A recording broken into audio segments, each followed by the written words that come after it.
Will, prior to the accident, loved sports and was playing everything. For a 5 and 6 year old, he was just highly competitive and focused, whether it was baseball or flag football or basketball. He loved competing and playing sports. The day of the accident, I had just come back from New Braunfels. Came home, went straight to batting practice. Shara met me there with Will, threw maybe 5 pitches to Will in the batting cage. And I told Will, I was like, we're good, buddy. We don't need to do any more. Let's go home. Driving home, decided instead of turning left, past our entrance, and that's when the accident happened. The accident was a head-on collision on 290, and it happened just like that. On impact, I looked back at Will, and I thought he was gone. I went right into sheer panic mode. When I got out, I collapsed because I had internal injuries too. All I could do is lay there in the street. I remember looking up at the sky. It was beautiful, clear sky, and then I heard a pedestrian come up and get Will out of the truck. And that's when I heard Will cry. That's when I knew Will was alive though. I realized I had a voicemail, so I called her back, and she informed me there that Tim and Will had been in an accident. She was like, I think you need to go to the hospital. They're loading on the ambulance now.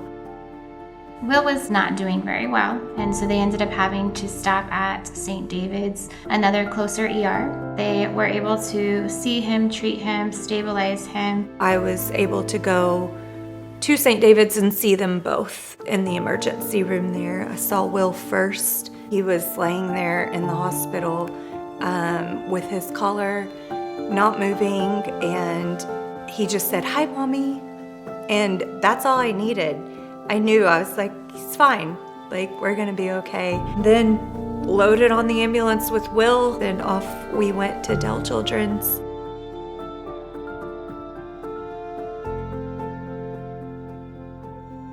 Level 1 Trauma Center means we're the last stop. For any injury, no matter how catastrophic, every patient who walks in here can be guaranteed that there's a certain level of services that are available 24/7. They touched his left foot, and he was able to wiggle those toes. And then they went to his right foot, and those toes did not wiggle. That's when it, I think, hit. Our friend grabbed my hand because she knew. And just as soon, we all knew at the same time. We all saw it. We did an MRI and CAT scans, and just sort of the pattern of his fracture, the pattern of his spinal cord injury was pretty clear that he was going to have what we call a complete spinal cord injury. The next morning, Dr. Kaufman had come in, gave results of the exams, and that Will, his level of injury was T3, and so it was pretty high up. Having that conversation with the family about a serious injury is always challenging. I never want to go into a room and have to tell a family that their child has a permanent injury. We're parents. We want to make our kids better. We want to fix. We were moved right after surgery to the inpatient rehab unit. I think part of the success in dealing with a serious injury too is also providing those resources from the beginning. Getting somebody like Child Life involved, getting our social workers involved, getting physical therapy involved. How do we make it better, and how do we maximize your ability to recover going forward? Therapy started immediately. Started out with speech therapy, physical therapy, and occupational therapy. PT was probably his favorite. We learned that he really liked the drums. We set up a drum station, and so he sat working on just sitting up, but not really realizing he was doing that because he was playing the drums. They catered to his competitive spirit. That inspired him. It made him want to work harder. I have great memories from the therapy, and just see in what good hands he was in. Constant nurses coming in and out, and getting to participate with him at therapy was a very special moment, just to know that our son's still here. There are some challenges ahead, but we're at the right place, and things are going to be okay.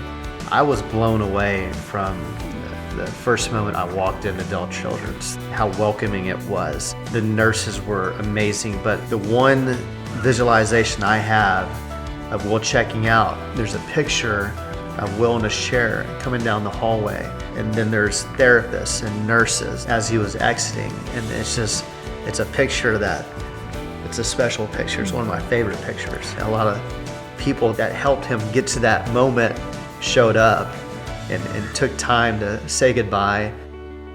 When the accident happened, we naturally worried about what does this new life look like. Life today is very, very busy, and we have not stopped since we got out of the hospital. We have traveled a lot.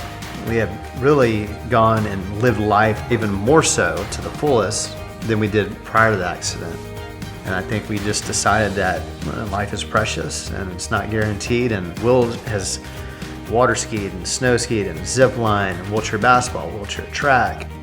Nothing has changed in regards to his character or who he is. After the accident, yes, we lost the use of his legs, but we didn't lose him. He still lights up every room. He doesn't view himself as any different than anyone else. Dell Children is a phenomenal place, and just everything about it. Everyone that helped Will heal and get stronger, they were just amazing. It's a powerful place, and it's a happy place. From the bottom of our heart, we're extremely grateful and thankful for Dell Children and the people that work there, because not everyone can do that job. So, yeah.